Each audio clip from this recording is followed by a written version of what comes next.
It is Harry's second year at Hogwarts.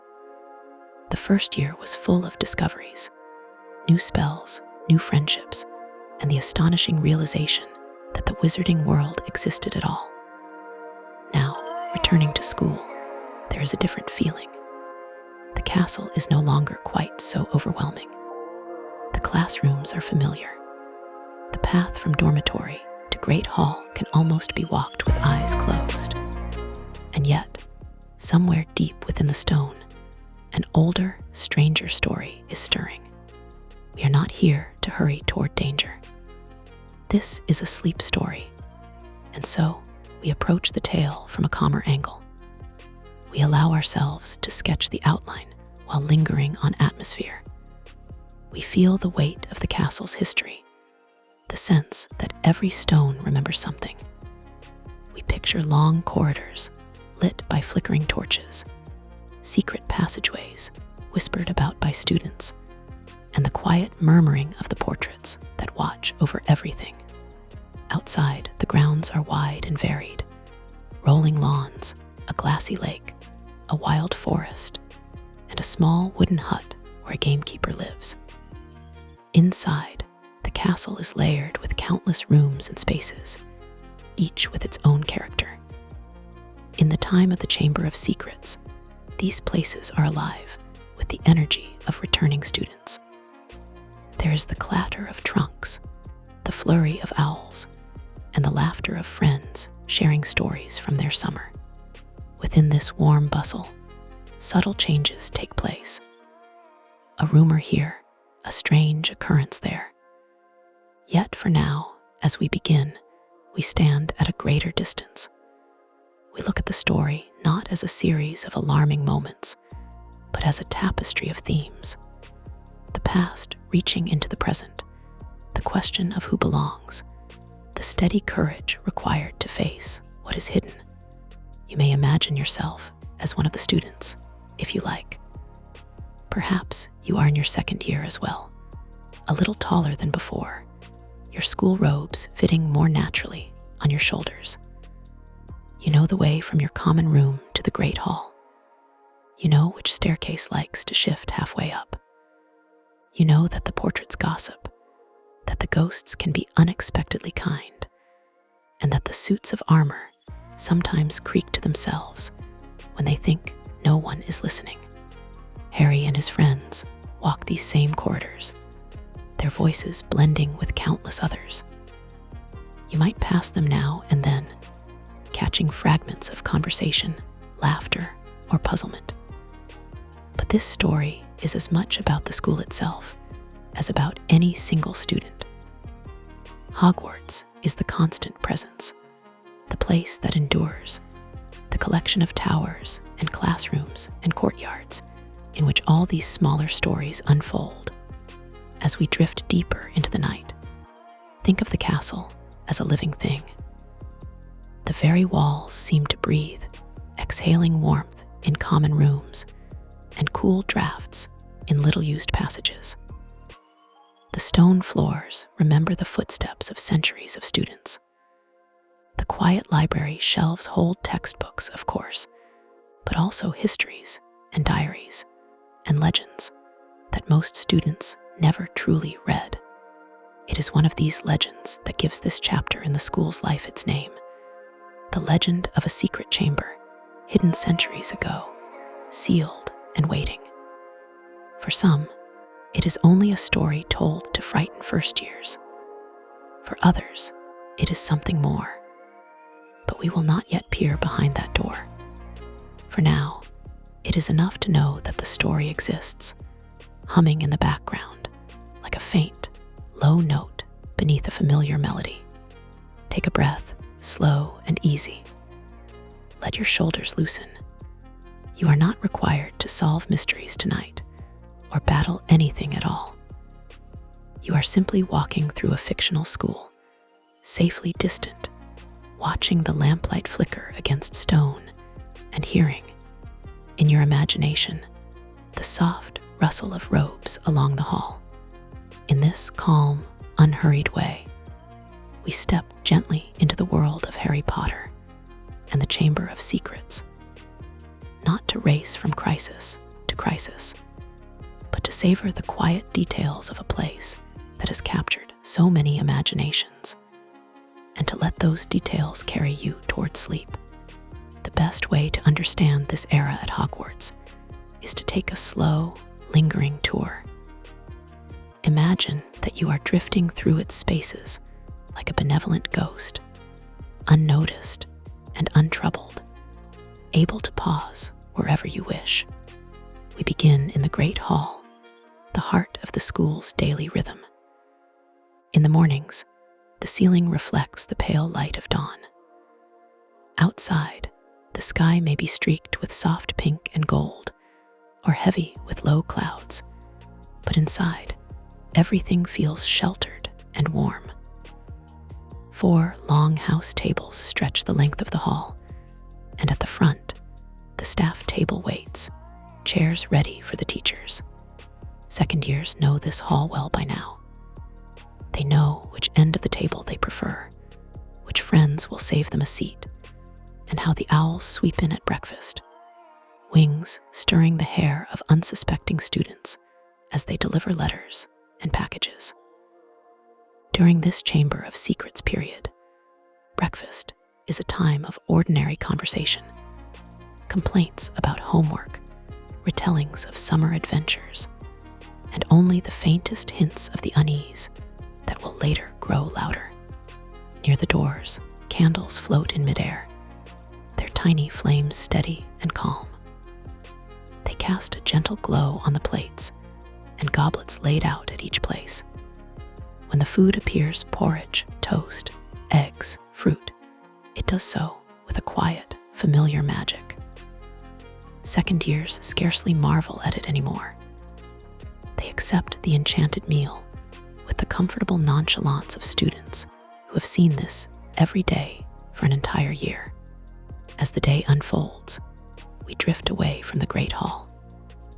The corridors of Hogwarts are long and winding, lined with portraits that whisper, sigh, and comment as students pass. In this second year, the castle feels both familiar and still full of surprises.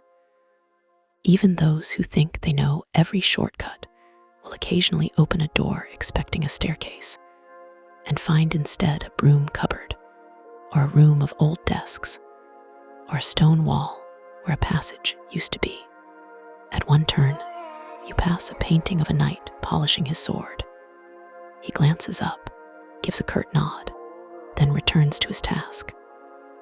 At another, you see a cluster of portraits gathered around a frame that looks oddly blank. They seem to be discussing something, hands fluttering, voices overlapping. You cannot quite hear what they say. They are part of the castle's background conversation, always continuing, rarely understood. The classrooms themselves have settled into their routines.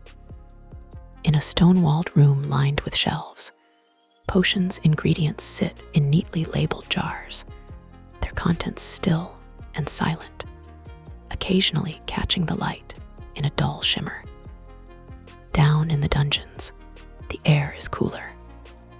The torches burn with a slightly greener hue, and the stone feels older somehow, more rooted in the earth. Elsewhere in sunlit towers, transfiguration lessons take place. Wooden desks arranged in neat rows, chalk dust floating faintly around the blackboard, small objects on each desk waiting to be transformed. The air in these rooms feels lighter, full of the quiet concentration of students learning to reshape the world with a flick of the wand. The Chamber of Secrets era adds a certain undertone to these spaces, but it does not erase their ordinary character. Most of the time, classes still continue, assignments still pile up, and the smell of ink and parchment remains as persistent as ever. Students worry about tests far more often than they worry about ancient legends. At least, at first. Outside the castle walls, the grounds are changing with the seasons. At the start of term, Autumn settles in. Leaves turn from green to gold and red, drifting onto the lawns and swirling in the wind. Second-year students pull their cloaks a little tighter as they walk down to greenhouses for herbology, breath puffing in the cool air. The lake reflects the gray sky, and sometimes, if one looks closely, a ripple appears with no obvious cause. As the term advances, the first frost creeps over the grass. In the early morning, the lawns sparkle with a thin layer of ice, crunching softly underfoot. The castle windows glow warmly as students hurry back inside after outdoor lessons, cheeks flushed, fingers numb. By winter, snow may dust the towers and drift along the edges of the forbidden forest. The Great Hall becomes a refuge of light and color. Evergreen garlands wind along the walls, and enchanted icicles shimmer without melting. Students gather near fireplaces, comparing the thickness of their scarves and the cleverness of their warming charms. Through all these changes, Hogwarts remains constant. In the Chamber of Secrets period, you can feel the weight of its history a little more keenly. There is talk of an old legend, whispers in corners, notices on walls. Yet the castle itself does not seem alarmed. It has weathered turmoil before. It has watched centuries of students come and go, laughing, arguing, studying, sleeping. Imagine wandering the castle late in the evening after classes have finished and dinner has ended. The corridors are quieter now. A few students hurry past, robes whispering against stone. A ghost glides by, its expression thoughtful, its edges faintly transparent. Somewhere, a door closes with a soft click. You pause at a window and look out. The grounds are dark, the lake a black mirror. The forest stands like a great, sleeping creature, its trees close together, their branches woven. The night feels deep, but not unfriendly, as if it is simply another layer of the world's long story. In this time, the time of the Chamber of Secrets, the castle holds both comfort and mystery. It is a place of warm fires and shared meals, of essays and exams, of friends studying late together. It is also a place where, behind the thick stone walls, an old secret lies coiled, waiting to be acknowledged. The beauty of visiting it in a sleep story is that you may linger in the gentler parts, appreciating the castle as a living, breathing presence, while letting the darker elements remain distant and abstract, like a tale told in another room. To understand the feeling of this era, it helps to live through a single day in slow motion. Not a dramatic day of confrontations and revelations, but an ordinary day. The kind of day students remember as a blur, but which we can stretch out and examine in detail. Imagine you are a second-year student at Hogwarts. You wake in a four-poster bed, curtains drawn, blankets heavy and warm. The dormitory is dim, lit only by the faint glow of morning sneaking around the edges of the curtains. For a moment, you lie still, listening. You hear the soft breathing of your roommates, the occasional creak of the old castle settling, and the distant call of an owl down in the owlery. Somewhere, water runs through pipes. A floorboard groans as someone in the room above turns over in bed. Eventually, a voice breaks the quiet. "Time to get up," someone mutters, words thick with sleep. You push back the curtains, and cool air flows in. The dormitory comes into view. Trunks at the feet of each bed, robes hanging from hooks, textbooks stacked in uneven piles. One of your friends is sitting on the edge of their bed, hair sticking up in every direction, trying to remember where they put their tie. There is no rush yet. You move through your own little morning routine in a gentle rhythm. You swing your feet to the floor, feeling the chill of stone beneath your socks. You reach for your robes, still smelling faintly of parchment and the outdoors.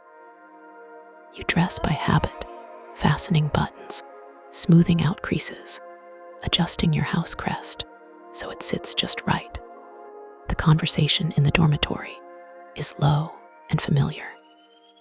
Someone complains about a late-night essay. Someone else wonders what will be served at breakfast. There may be a brief mention of strange whispers heard in a corridor the night before, but it is spoken casually, the way students share rumors without fully believing in them.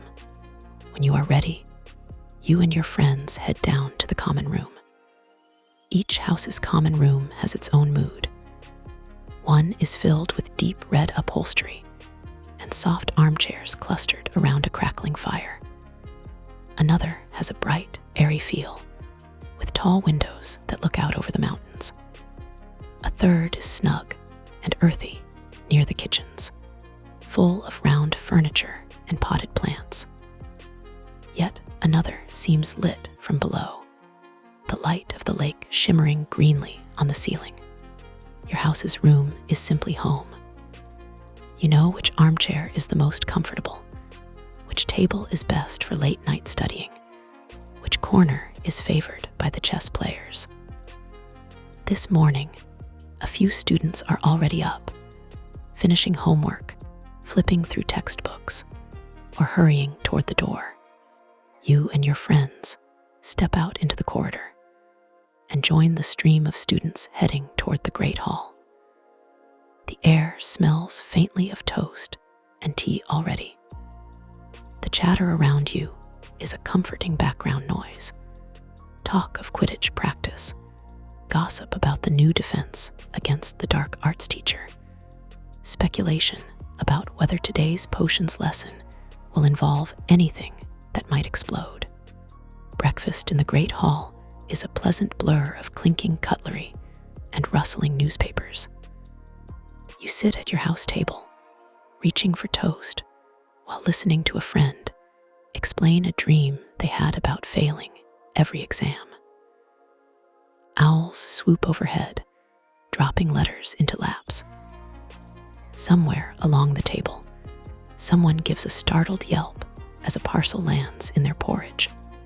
The teachers at the staff table are a reassuring presence. Some carry themselves with strict dignity, others with a twinkle of humor. A few glance along the tables, sharp eyes missing nothing. Even if there are deeper worries lingering in some of their minds, the surface scene remains familiar.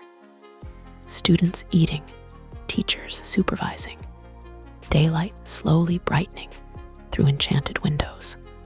After breakfast, classes begin. Your first lesson might be Transfiguration. You file into the classroom with your classmates, the air cool and a little dusty. On each desk, a small, ordinary object waits: a matchstick, a button, a beetle. Today's task is to transform it into something else, something a little more elegant. The teacher explains the theory with crisp clarity, chalk tapping against the board. Wands are drawn. Incantations are murmured. All over the room, quiet concentration fills the air. Some students achieve the transformation quickly, others struggle. You manage a partial success. Your matchstick becomes something in between what it was and what it should be. It gleams faintly, as if undecided. The teacher pauses by your desk, offers a brief note of encouragement, and moves on. The morning passes in this way, small acts of magic, practiced over and over. In charms, you experiment with levitation, making objects rise and fall in gentle arcs. In History of Magic, the classroom is warm, and the steady drone of the lecture threatens to lull you back to sleep. You take notes anyway, your handwriting loosening as the minutes slip by. Between classes, you walk the corridors with your friends. The chatter remains easy, but every so often, snatches of conversation hint at the season's particular unease. Did you hear what someone said about the pipes? Probably just Peeves making things up. Maybe still weird, isn't it? The words drift past you like the echoes of footsteps on stone. You file them away in the back of your mind, but do not dwell on them.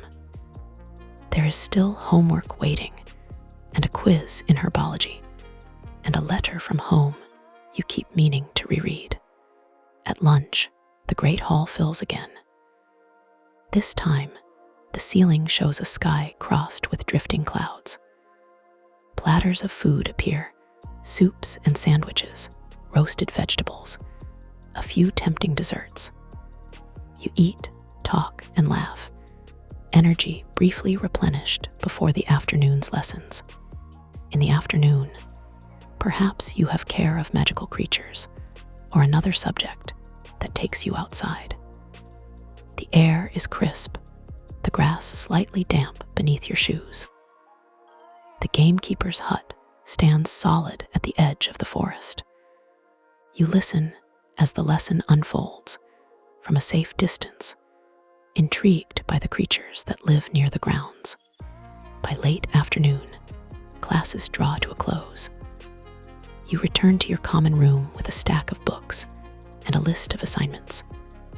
The room is quieter now, lit by lamps and the flicker of firelight.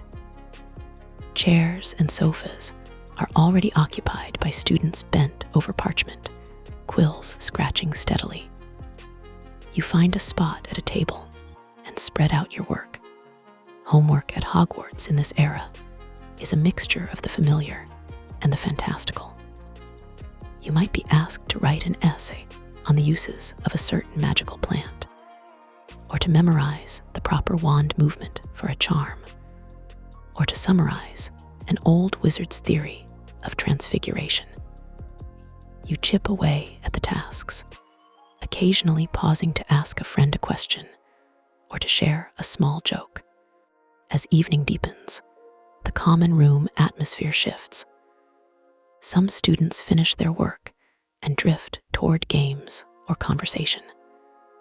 Others remain hunched over their essays, determined to get just a few more inches of parchment written. The fire pops softly in the grate. Somewhere in the corner, a cat curls up on a cushion, tail twitching. There are whispers, of course. Hushed conversations about unusual happenings. A strange message. A rumor about voices only some can hear. Odd behavior from certain students or ghosts. But in the common room's soft glow, these stories feel far away, like tales told in a book rather than immediate threats.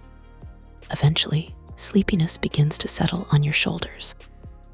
You pack away your books, roll up your parchment, and say goodnight to your friends. The walk back to your dormitory is quieter now. The corridors are dimmer, torches burning lower, paintings yawning and turning in their frames. In the dormitory, you change into pajamas, fold your robes neatly, and climb into bed. The curtains close around you, turning your bed into a small, private world. You can hear the muffled sounds of your roommates settling in. Blankets rustling, springs creaking, someone's quiet voice making one last joke. You lie back, looking up into the darkness above you, surrounded by the faint, comforting hum of the ancient castle. Somewhere in the depths of Hogwarts, an old secret still sleeps uneasily. But here, in your bed, you are safe. The day's lessons blur together, and your thoughts grow softer.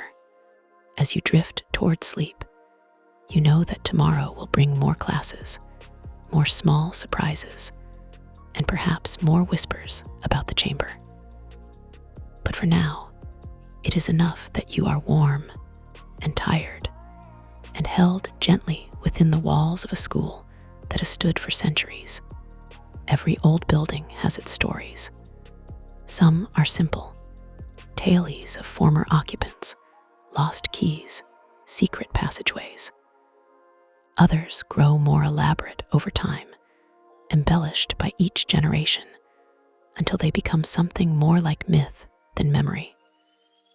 At Hogwarts, one of the most persistent of these stories is the legend of the Chamber of Secrets. In the era we are visiting, this legend is part of the school's background hum. First years hear it from older students, often with dramatic embellishments. Second years, like you, have heard it before. Some believe it, some dismiss it as exaggeration. Yet, even those who laugh it off feel a slight chill when the subject comes up late at night, when the wind is howling outside and the castle creaks. The story begins with the founders, 4 witches and wizards who came together to create a school where young magical folk could learn safely. Each founder had their own qualities, their own priorities.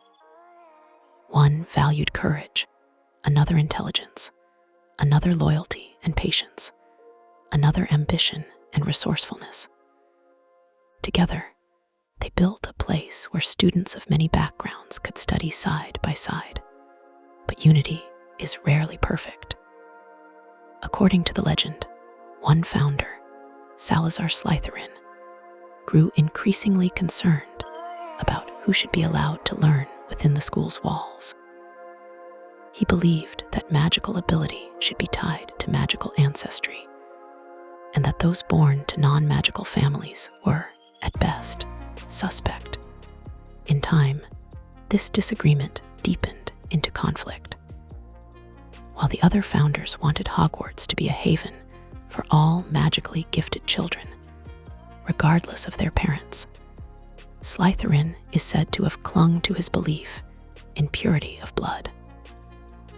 The legend claims that he eventually left the school, unable to accept the more inclusive vision. Yet the story does not end with his departure. According to whispers that have circled through the centuries, Slytherin left behind a secret chamber within the school, a hidden space, accessible only to his true heir, containing something that could be used to purge the school of those he considered unworthy. This is, in essence, the core of the legend that haunts Hogwarts in the Chamber of Secrets era. It is a story about an unseen place, a concealed danger, and an heir who may or may not exist. Students repeat it in low voices, especially when the castle feels particularly old and shadowed. In the calm of this sleep story, we can look at the legend from a softened angle. Instead of focusing on its most frightening implications, we focus on the way stories like this shape a place. Think of how it feels to attend a school that holds such secrets in its past. You might walk down an ordinary corridor and wonder if, behind one unremarkable stretch of wall, there is a hidden door. You might hear water rushing through pipes and imagine that it carries echoes of old magic. Teachers, books, and official histories might mention the legend only briefly, if at all. Institutions often prefer to emphasize proud traditions rather than old conflicts. Yet the students' version of Hogwarts history never forgets the chamber. It reappears every few years, like a stubborn stain on parchment. When strange things begin to happen at Hogwarts during this era, odd messages, unsettling incidents, the legend is pulled back into the light. Students look at one another with new suspicion, wonder whether the air might be among them, or whether the chamber is more than a bedtime story. In your calm drift through the castle, you might overhear snatches of these conversations. Do you really think the chamber is real? It's just an old story. Then how do you explain what's been happening? The voices trail off as you pass, leaving you with more questions than answers.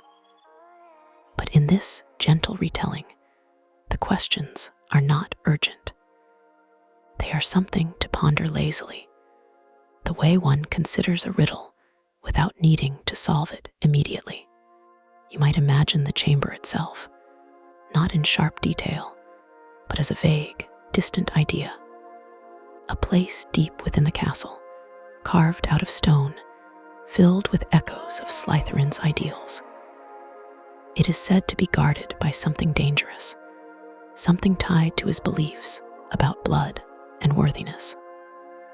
Yet, we keep this image deliberately soft, like a sketch in charcoal, rather than a full painting.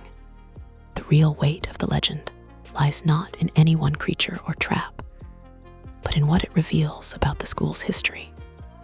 Hogwarts, beloved and magical as it is, was never perfect. It was shaped by human beings, with all their strengths and prejudices. The legend of the chamber is a reminder that even in places of learning and wonder, shadows can linger.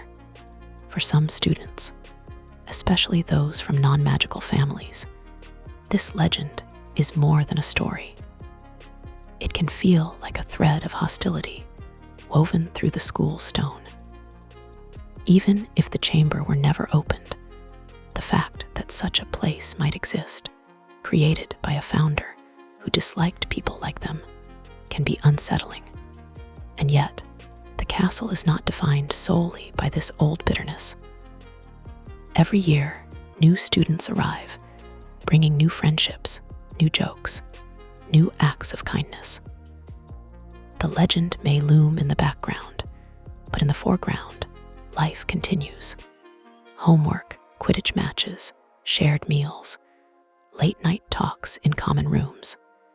As you float through this era of Hogwarts, you hold both truths at once. The school is a place of warmth and belonging for many, and yet it carries old scars. The chamber story is like a line in the castle's biography that cannot be erased, but can be understood, examined, and ultimately challenged.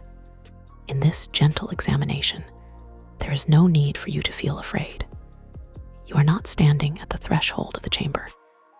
You are sitting safely in your own bed, listening to a story about a school that lives in the pages of a book.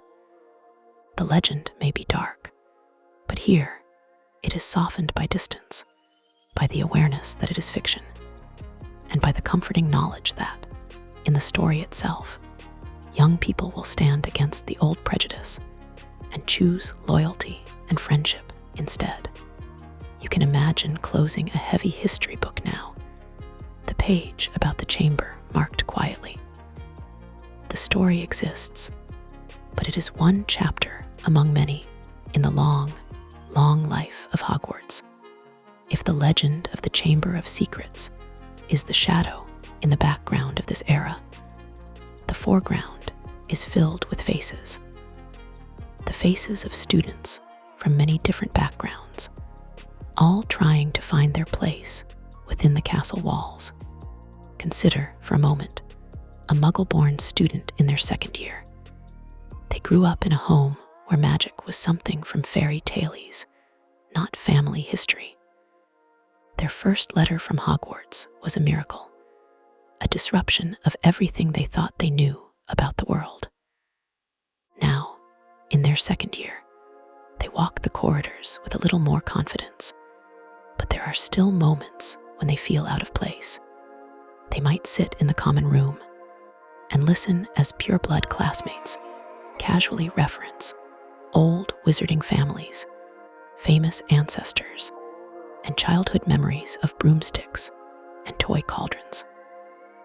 The Muggle-born student smiles and nods, but inside, they are still adjusting to the idea that this strange world is, somehow, theirs too. In the Chamber of Secrets era, whispers about blood and ancestry drift through the castle. The legend of the chamber is rooted in the idea that magical heritage matters more than magical ability. Atmosphere in the castle subtly shifts. They feel that shift more keenly than some of their classmates. They hear certain words more loudly than others. When someone jokes carelessly about mudbloods or sneers at Muggle-borns in general, the words land like small stones. On the surface, they shake it off, roll their eyes, or pretend not to care.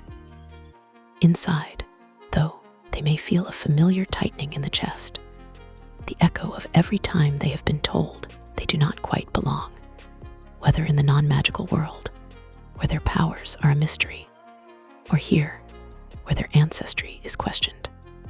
Now consider another student, someone from a long magical family, where portraits talk from the walls and magical objects are stacked in attics. They have grown up with bedtime stories about famous witches and wizards, some of whom share their last name. They may have arrived at Hogwarts with a sense of pride, or at least a feeling of naturalness, as though they are simply continuing the path laid down by generations before them. For this student, the legend of the Chamber of Secrets carries a different weight. On one hand, it seems like a thrilling, old-fashioned story about their own world's history, full of hidden rooms and dark intentions.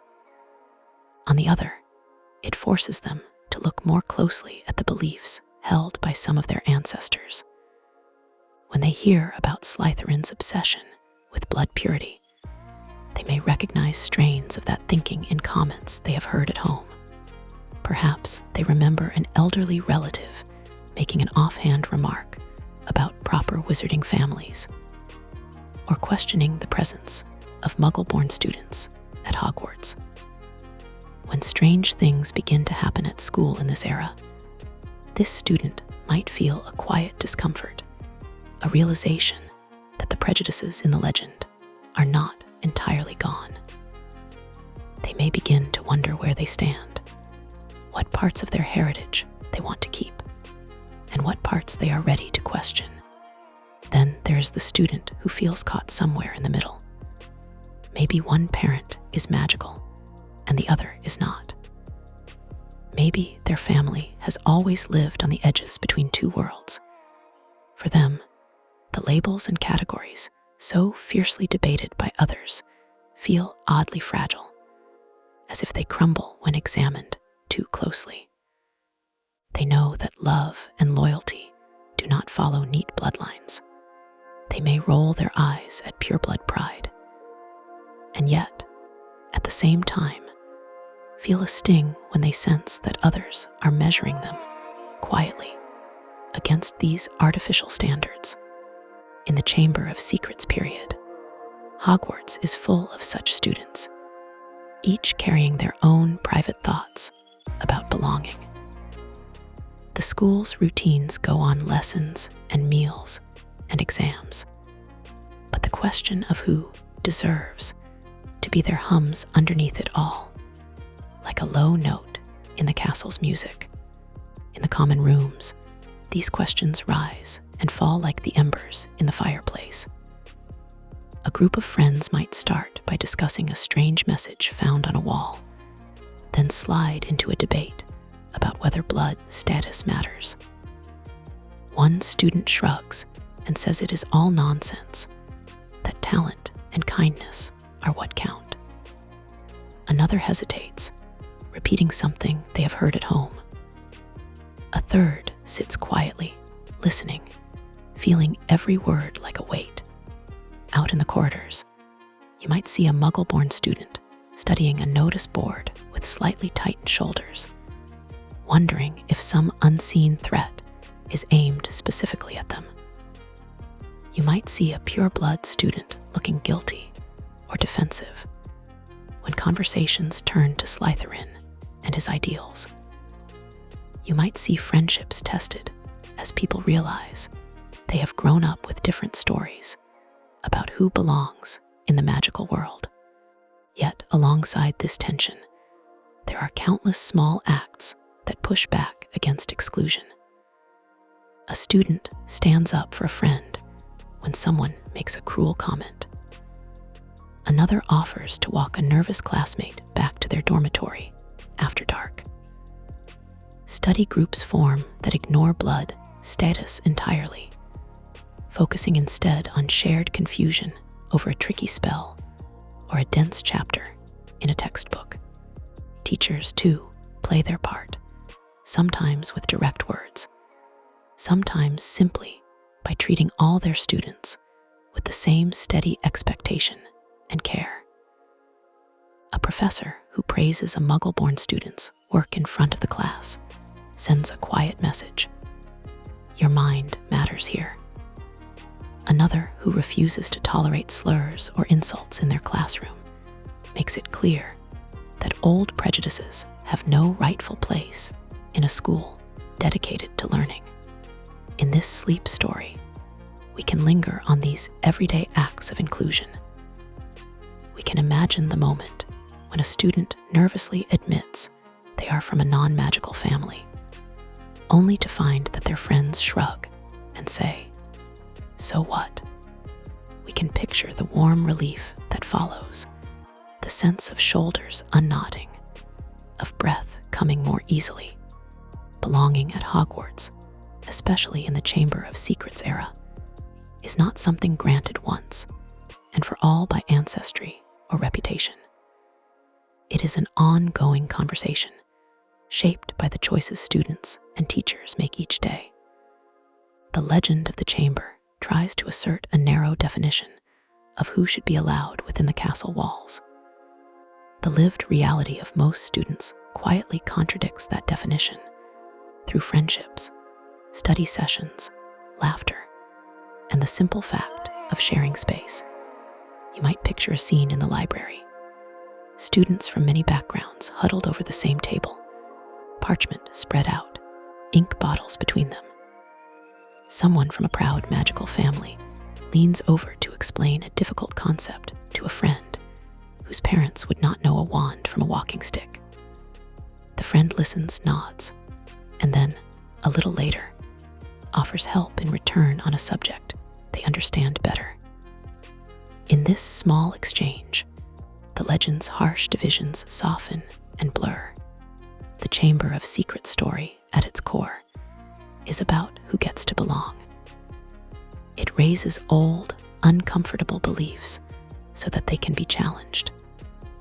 But in the quiet corners of Hogwarts, away from dramatic moments, belonging is built in softer, steadier ways. Through shared homework, shared worries, shared jokes, and shared dreams. As you rest, you can let these images wash over you. Students of many kinds sitting together, walking together, learning together, refusing in 100 quiet ways to let an ancient prejudice define their friendships.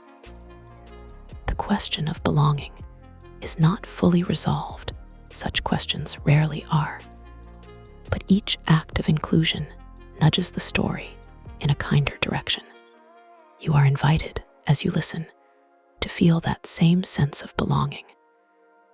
You do not need a particular background or set of skills to be welcome in this story space. You are simply here, breathing, listening, allowing your mind to drift through a fictional castle where, despite its shadows, many small lights of loyalty and acceptance still glow. Section 6, Behind the Pages, the book's place in literary history. So far, we have wandered Hogwarts as if we were inside the story itself, walking through corridors and sitting by fireplaces. Now, let us gently step back and look at Harry Potter and the Chamber of Secrets as a book in the world beyond the castle, a physical object, printed and bound, that traveled from hand to hand and shelf to shelf. When the second book in the series appeared, it arrived in a world that had already begun to fall in love with the first. Readers who had discovered Harry's journey from cupboard to castle were eager to return. They wanted more of the school, more of the magic, more of the feeling that there was a hidden world just beyond the edge of ordinary life. The Chamber of Secrets answered that desire by deepening the world rather than simply repeating it. In its pages, Hogwarts felt older, more layered. The first book had introduced the sparkle of discovery, the train, the sorting, the first spells. The second book added shadows and echoes, hinting that the castle's history was more complicated than it first appeared. As a physical book, it might have been picked up in a small local shop, its cover bright and inviting among rows of other titles. A child or adult might have turned it over in their hands, read the summary on the back, and felt a familiar tingle of anticipation. Some readers bought it on the day it was released, eager to return to Hogwarts as soon as possible. Others found it later, perhaps in a library or a classroom, a slightly worn copy with a cracked spine and softened corners. Over time, the book traveled widely. It was carried in school bags, tucked under pillows, left on bedside tables. It appeared in translation after translation, each language giving new sounds to the names and spells. In some homes, entire families read it together, taking turns with the chapters. In others, it was devoured in secret, read under the covers by flashlight long after bedtime. From the perspective of literary history, the Chamber of Secrets occupies a particular place in the arc of the series. It is early enough that the world still feels relatively small and contained, most of the action centered on the school. But it also plants seeds for larger themes that unfold later. Issues of blood status, the legacy of certain families, and the persistence of old magic all gain more depth here. Critics and scholars have sometimes focused on the way this book takes the idea of a school story, common in children's literature, and weaves into it elements of mystery, Gothic atmosphere, and social commentary. The hidden chamber can be seen not only as a plot device, but also as a symbol for buried prejudices and secrets that institutions prefer not to discuss openly. At the same time, readers who simply wanted an engaging story found plenty to enjoy. Familiar characters facing new challenges, quirky magical details, and the ongoing comfort of a setting that felt like a second home. The combination of cozy familiarity and creeping unease made the book especially memorable. In quiet moments, you can imagine someone discovering the Chamber of Secrets for the first time in a library. They pull it from the shelf, noting that it is the second in a line of volumes. They find a chair by a window, sit down, and open to the first page. Outside, perhaps, rain taps against the glass. Inside, the reader begins to sink into the story, the words forming images of a castle, a train, a flying car, a house elf, a whisper in the walls. Years later, that same reader might return to the book with nostalgia. They pick up an old copy, now slightly yellowed, and feel the texture of the paper under their fingers. They remember what it felt like to encounter this world for the first time. Rereading, they notice different details, the way certain themes are introduced, the early hints of later revelations. The book becomes not only a story, but also a marker of time in their own life. In classrooms, teachers have used the Chamber of Secrets and its companions to talk about themes like discrimination, courage, and the importance of questioning unfair assumptions. Students debate whether the school's leadership handled the events wisely, whether characters responded as they should have, and how the story reflects real-world issues. In this way, the book sits at a crossroads between personal and collective experience. On the personal level, it is a private journey, just you and the pages, the words creating a movie in your mind.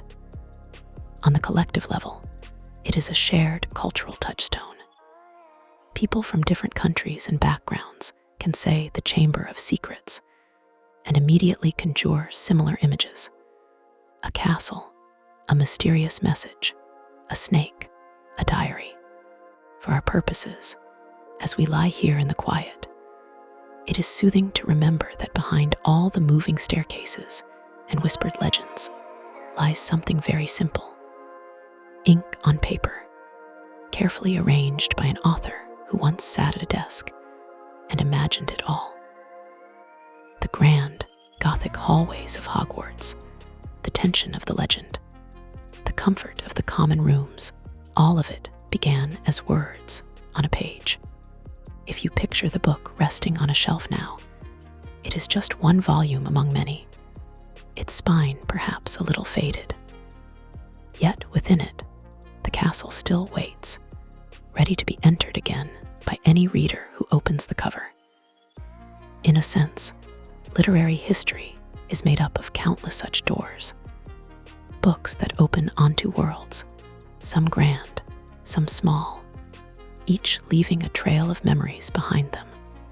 The Chamber of Secrets, as part of the larger Harry Potter series, played a significant role in reawakening many people's love of reading.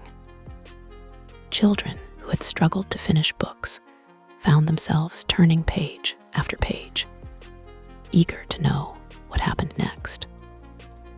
Adults, too, rediscovered the pleasure of sinking into a long, immersive story. As you rest, you might recall your own encounters with books that felt like portals. Perhaps this one was among them, perhaps it was not. Either way, the idea remains gentle and comforting. Somewhere, there is always another story waiting, another world to wander through when you need a break from your own. Section 7. Themes of memory, loyalty, and courage in a soft light. Stories endure not only because of their plots, but because of the themes that hum beneath them like a quiet melody. In Harry Potter and the Chamber of Secrets, 3 such themes stand out: memory, loyalty, and courage. In this calm, late-night contemplation, we can look at them in a softened, reflective way, without racing through specific scenes. First, memory. The Chamber of Secrets is, in many ways, a story about the past reaching forward into the present. An old legend refuses to stay buried. Ancient decisions made by the founders still influence the lives of modern students. Objects associated with earlier times carry traces of what once happened within the castle walls. Memory in this story is not a simple, tidy thing. It can be distorted, incomplete, or misleading. People remember events differently, depending on their perspectives and desires. Official histories may gloss over uncomfortable truths, while whispered stories among students preserve details that formal accounts omit. You can imagine Hogwarts as a living archive. Its stone corridors have witnessed centuries of footsteps. Its classrooms have heard countless voices reciting spells and asking questions. The very walls seem to hold memories, though they do not speak them aloud. In the Chamber of Secrets era, some of these old memories press more insistently against the present, demanding attention. If you think of memory, loyalty, and courage together, they form a kind of quiet spell that stretches across the book. Memory asks us to notice what has come before, the stories we were told as children, the assumptions we inherited without realizing it, the moments of kindness or unkindness that shaped us. Loyalty asks us to decide which of those memories we will honor, who and what we will stand by as we move forward. Courage asks us to act on those decisions, even when they are not easy. In the world of Hogwarts, this might mean questioning the way some families talk about blood status, or choosing to see classmates as individuals rather than representatives of a category. In our own world, it might mean gently examining the stories we tell ourselves about who we are and what is possible for us. Perhaps you carry memories of times when you felt out of place, or when your loyalty to someone was tested, or when courage seemed like something other people possessed more easily than you. A story like The Chamber of Secrets does not erase those experiences, but it can offer a softened mirror in which to view them. Through the lens of a magical school and its legends, we can look at real questions from a slight distance. We see characters wrestling with inherited beliefs, choosing their loyalties, and finding courage in unexpected moments. We are reminded that it is normal to feel unsure, to hesitate, to make mistakes, and that growth often happens quietly, in the spaces between dramatic events.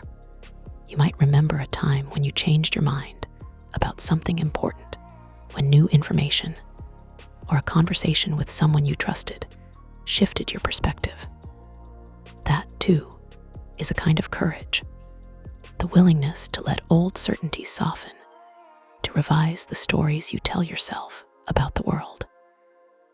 In the castle of this story, such shifts happen in classrooms and common rooms, in whispered late-night conversations and thoughtful silences. There's also the courage of asking for help, a theme that hums beneath the surface. Characters who seem strong on the outside may still need support. Those who feel small or overlooked may be carrying insights that others need to hear. In your own life, reaching out to someone, a friend, a family member, a professional, and saying, "I'm struggling," is a deeply brave act. Stories like this can gently remind us that no one is meant to face everything alone. As these reflections settle in your mind, you do not need to hold on to them tightly. Let them drift, as if they were feathers lifted by a small breeze in the great hall. Perhaps one or two will linger, catching the light and bringing you a sense of comfort or recognition. The rest can float away for now, to be revisited another time, or not at all. What remains at the soft center of it all is a simple reassurance. You are allowed to change, to choose where your loyalty lies, and to practice courage in ways that suit your own heart. You do not need to battle giant serpents or uncover ancient secrets for your bravery to count. Sometimes, the bravest thing you can do is to rest, to be gentle with yourself, and to trust that growth continues even in stillness. And so, as we prepare to leave this section behind and move into the quietest part of our journey, you might imagine closing an invisible book of reflections and placing it carefully on a shelf. The themes of memory, loyalty, and courage will remain there, available whenever you wish to take them down again.